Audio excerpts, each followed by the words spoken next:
Hello, good morning, my dear students. Myself, Karan Singh, IIT GATE, CSIR NET, AIR 40. You are most welcome in our channel Chemical Group. Dear students, इस channel पर class 9 से लेकर के 12 तक CBSE board के सारे syllabus आपके पास available है। और इसके अलावा अगर आप बीएससी एमएससी कर रहे हैं तो उसकी भी मैं केमिस्ट्री के यहाँ पर वीडियो अपलोड करता हूँ। इसके अलावा अगर आप CSIR NET, IIT GATE, TIFR, geo scientist, NEET इसकी प्रिपरेशन कर रहे हैं तो उसके लिए भी आपके लिए इस चैनल पर अवेलेबल है सिलेबस। अब देखते हैं, सबसे पहले फिलहाल मैं आपको बता दूं, टाइम वेस्ट ना करते हुए स्टार्ट करता हूं कि यहाँ पर क्लास 9th का, सॉरी ये क्लास 10th का, हाँ क्लास 9th का भी चल रहा था, बोला क्लास 10th का ये चैप्टर नंबर 1 मोशन चल रहा, सॉरी चैप्टर नंबर 1 इलेक्ट्रिसिटी चल रहा था। और इलेक्ट्रिसिटी में हमने आपको ये लगभग चैप्टर एंड होने वाला है, इससे पहले हमने पार्ट 9 अपलोड कर दिए थे। This is the part number 10, आपको दिख रहा होगा ये पार्ट आपका 10 है। तो पार्ट 10 में और खास बात इसमें यह है कि मैं एक एक करके सारे यहाँ पे पहले एनसीईआरटी के टॉपिक्स, फिर इन टेक्स्ट क्वेश्चन आंसर, उसके एग्जाम्पल एंड एक्सरसाइज के लास्ट वाले क्वेश्चन आंसर, प्लस जो प्रीवियस ईयर में क्वेश्चन पूछे गए हैं उसको मैं सॉल्व कराता हूँ। तो ये सिस्टम है फिलहाल। अब देख लेते हैं, क्वेश्चन नंबर फर्स्ट है text question number page number 220 पर मैंने लिया है। क्वेश्चन नंबर फर्स्ट है what determine the rate at which energy is delivered by A current. Means कह रहा है कि what determine the rate at which energy is delivered, जो रेट जो है वो क्या डिटरमाइन करती है energy delivered by A current. Current के द्वारा जो एनर्जी डिलीवर्ड होती है, एनर्जी रिलीज होती है, उसकी जो रेट है वो क्या डिटरमाइन करती है। तो रेट क्या डिटरमाइन करती है, एनर्जी डिलीवर्ड है ना per unit time, energy per unit time rate है ना, तो वो क्या बताती है, ये रेट मुझे बताती है पावर। क्यों? क्योंकि पावर का हमने एक बार फार्मूला पढ़ा, अगर आपको याद हो तो ये फार्मूला होता है power equal to work upon time. और वर्क क्या होती है, वर्क ही क्या होती है, एनर्जी होती है, एनर्जी। तो हम कहेंगे इस तरह से कह सकते हैं P equal to E upon T, ये फार्मूला बन जाता है। तो रेट जो है एनर्जी पर यूनिट टाइम जो है ये क्या रिप्रेजेंट करता है, ये इलेक्ट्रिक पावर को। तो इसका आंसर आप लिख देंगे इलेक्ट्रिक पावर। ओके, तो देखो इसके बाद मैं नेक्स्ट बात कर लेता हूं question number 2। An electric motor takes 5 ampere from 220 volt line. पहले आप देखो कि मैं यहाँ पर लिख नहीं रहा हूं, बट आपको जब आप सॉल्व करेंगे तो आपको लिखना पड़ेगा, एग्जाम में क्या लिखना पड़ेगा कि करंट I इक्वल टू क्या है 5 एम्पियर और V equal to 220 volt line. ये आप लिखेंगे एग्जाम में जब फाइनली सॉल्व करेंगे बोर्ड एग्जाम में। Determine the power of the motor, तो इस मोटर की आपको पावर फाइंड आउट करनी, एनर्जी कंज्यूम्ड इन 2 आवर्स, और आपको एनर्जी भी निकालनी है। आपको दो चीजें फाइंड आउट करनी है। Number first one you have to calculate the power and second one you have to calculate energy. So you have to find out two things, that is the energy and the power. Okay, so first of all you have to remember the formula for the energy and the formula for the power. We know that power P equal to VI. Okay, there is also some other formula for the P equal to VI, or since V equal to IR. Okay, so we put IR, so P equal to and IR, I square R. And so these are the two formula. One more formula, I equal to I square equal to V square upon R, and P equal to I square, that is the V square upon R into R square into R. R cancel, P equal to V square upon R. So dear students, you have 1, 2 and 3. There is 3 formula of the power. So these are the only 3 formula of the power. You can apply which is suitable for you according to this question. The formula, listen, we have given number first one is current. We are available current here and voltage 220 volt. So first formula here applicable. Okay, so you apply the formula according to the questions. Here you can apply only the first formula. So now here we first of all we are going to calculate the power.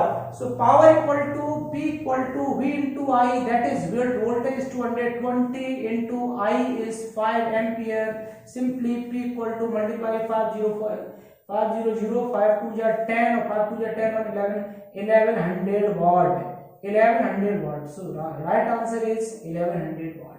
Understand? It is very easy numericals if you understand clearly and exactly. So next, now we have to calculate the energy. Okay, so energy, so simple formula for the energy, you must you know that power equal to work upon time and work equal to the energy. So power equal to energy upon time. Here what I can write, power equal to work, P equal to E upon T, that is power equal to energy upon time. From this formula you can also write that E equal to P into T. Understand? E equal to P into T. So electrical energy E equal to P. Power you are already calculated here, 1100 watt. So 1100 into watt into T, time you are given to 2 hours. So time is 2 hours. So energy is 11 to the 20, 200 watt hour, or simply energy equal to 20 to 100 joule. So this is the right answer. So dear students, you can easily solve the numericals of the physics for the class 10th. Now we are going to solve the NCERT and exercise questions. Page number 221 पर given है ये questions. And की जो exercise है उसके में एक एक करके सारे क्वेश्चंस को सॉल्व करता हूँ, ठीक है। पेन और कॉपी लेकर के बैठना। वैसे तो आप ऑप्शन देख के मत लगाया करो और आंसर भी मत देख के लगाओ। ये देखो इसको सॉल्व कैसे करेंगे। ओके, सो देखिए क्वेश्चन नंबर फर्स्ट है, a piece of wire of resistance is cut into a resistance R, है ना, ये थोड़ा सा मैंने डी लिखा है, रेजिस्टेंस आर है, ठीक है। A piece of wire of resistance R is cut into 5 equal parts. These parts are then connected in the parallel. If the equivalent resistance of this combination is R dash, then the ratio of R upon R dash is means. सबसे पहले question को समझो, ध्यान से पूछ के आ रहा है क्वेश्चन, न्यूमेरिकल आराम से सॉल्व हो जाएगा। देखना, एक आपके पास वायर है और जिस वायर का रेजिस्टेंस आपसे कह दिया कि इसका रेजिस्टेंस क्या है, R है, ठीक। वायर का रेजिस्टेंस R है। इसके बाद कहा गया कि इस वायर को 5 इक्वल पार्ट्स में कट किया गया है। चलो मैं कट कर देता हूं, 1 2 3 4, देखो 1 2 3 4 5 पार्ट हो गए। तो ये चलो मैंने 5 पार्ट ले लिए। इसमें से अगर देखा जाए एक पार्ट का रेजिस्टेंस अब कितना हो जाएगा, एक पार्ट का रेजिस्टेंस, हमारे पास 5 पार्ट्स थे, एक पार्ट का रेजिस्टेंस कितना हो जाएगा, ये हो जाएगा हमारा R अपॉन 5, ठीक है। 1 पार्ट का रेजिस्टेंस हो गया हमारे पास R अपॉन 5। अब देखो ध्यान से, इस तरह से हमारे पास 5 पार्ट है, सबका रेजिस्टेंस ये हो जाएगा R अपॉन 5, इसका भी हो जाएगा R अपॉन 5 और इसका भी हो जाएगा R upon 5, R upon 5, R upon 5, R upon 5, ठीक है। अब मुझे एक बात मालूम है कि रेजिस्टेंस जो है ना डायरेक्टली प्रोपोर्शनल टू लेंथ होता है। लेंथ अगर बढ़ गई तो रेजिस्टेंस बढ़ गया, लेंथ अगर कम हुई तो रेजिस्टेंस भी तो कम होगा। ये मैं पहले ही पढ़ चुका हूं कि R इज डायरेक्टली प्रोपोर्शनल टू लेंथ। तो इस तरह से आप ये कंफ्यूज मत होना कि R अपॉन 5 कैसे लिख दिया। इन सभी को जोड़ोगे तो टोटल आपका R ही आ जाएगा, ठीक है। तो इसका मतलब ये हमने R अपॉन 5 लिखा है, मतलब राइट लिखा है। ओके, अब मैं देखता हूं कि पहले बिगिनिंग में हमारे पास रेजिस्टेंस R है और बाद में एक पार्ट का R/5 हो गया, और ये भी कहा गया है कि 5 रेजिस्टेंसेस को कैसे अटैच करना है। ध्यान से देखना, ये मेन पार्ट इसमें दिखाओ पैरेलल कॉम्बिनेशन में। इन 5 रेजिस्टेंसेस को आपको पैरेलल कॉम्बिनेशन में कनेक्ट करना है। तो आप चाहो तो पैरेलल कॉम्बिनेशन में, चलो मैं कनेक्ट कर ही देता हूं। कैसे करेंगे, ये हमने कोई पॉइंट मान लिया,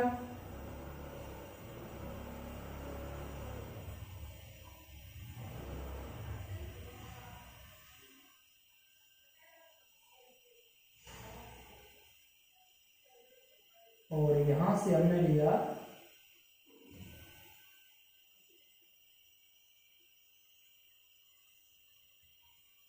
हमने इसकी जगह चलो कोई पॉइंट ए मान लिया, यहाँ पॉइंट हमने कोई बी मान लिया।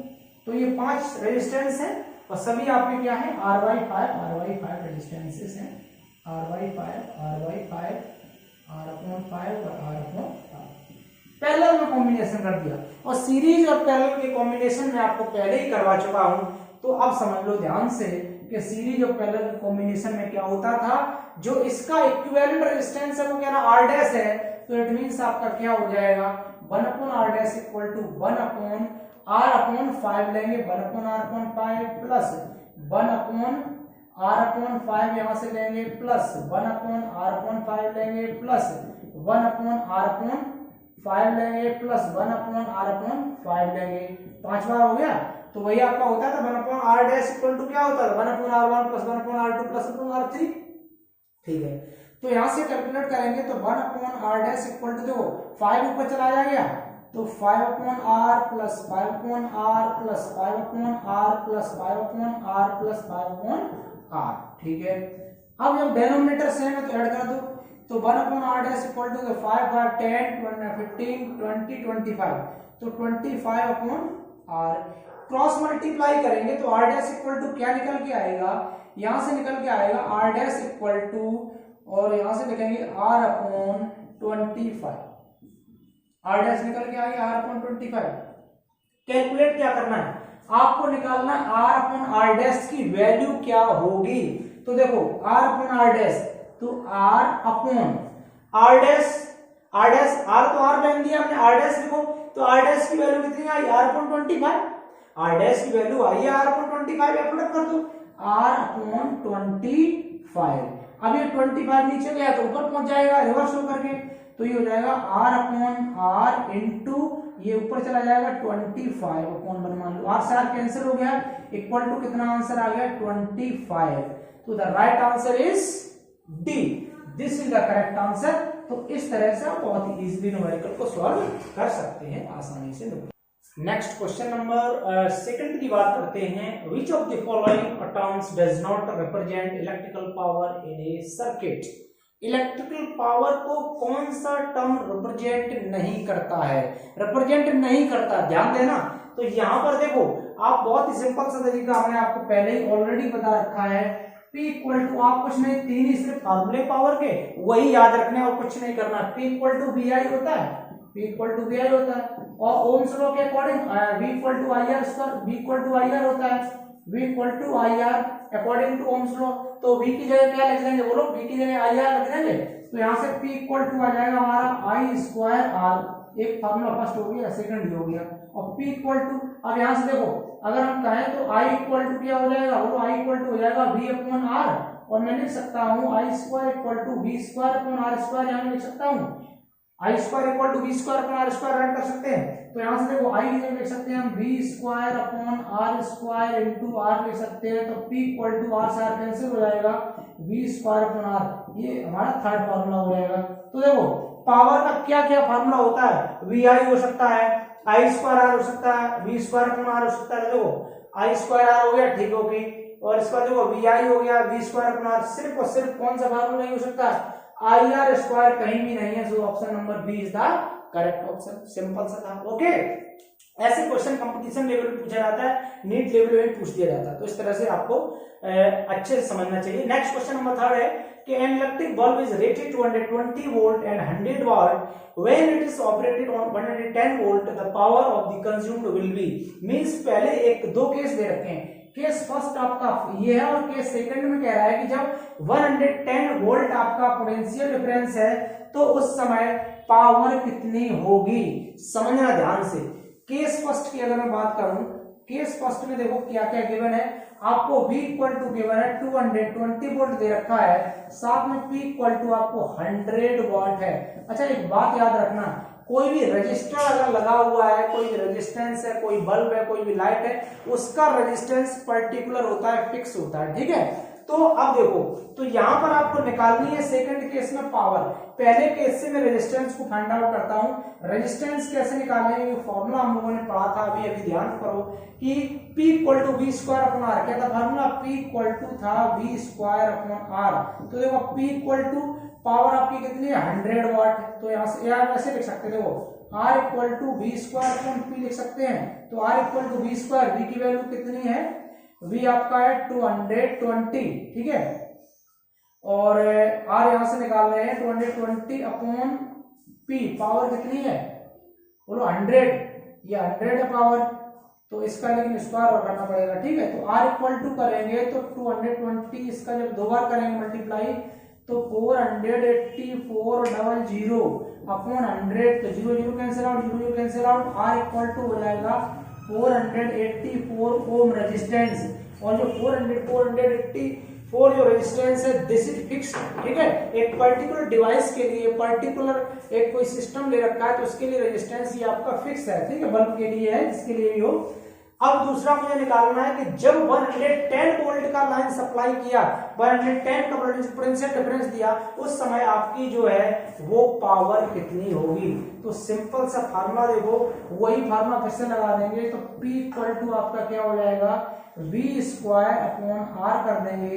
P इक्वल टू, अब जो वोल्टेज है वो 110 है तो 110 का स्क्वायर करेंगे, अपना रेजिस्टेंस R 484 करेंगे, तो P इक्वल टू 110 इंटू 110 दो बार मल्टीप्लाई करेंगे अपॉन 484 करेंगे, और फिर से करेंगे तो P इक्वल टू 11 कितना हो जाएगा, ये हो जाएगा 121 हो जाएगा, 12100 हो जाएगा, और A484 यहाँ कर देंगे, और फिर से यहाँ करेंगे, क्या करेंगे, इसको 4 से डिवाइड कर देंगे तो ये 4 टाइम जाएगा, तो ऊपर आ जाएगा हमारा P इक्वल टू, यहां से आएगा, मैं इधर कर देता हूं, P इक्वल टू आ जाएगा 100/4, फिर P से करेंगे तो ये 4 से करेंगे तो कितना हो जाएगा, 4 से 25 वाट। तो इस तरह से आप न्यूमेरिकल सॉल्व कर सकते हैं वेरी इजीली। तो आंसर कौन सा हो जाएगा आपका, the correct option is D. Okay, so dear students, continue बने रहिए अपने चैनल पर, और इस चैनल को लाइक करें, सब्सक्राइब करें, अपने फ्रेंड्स के बीच में शेयर करें। थैंक यू, जय हिंद, जय भारत।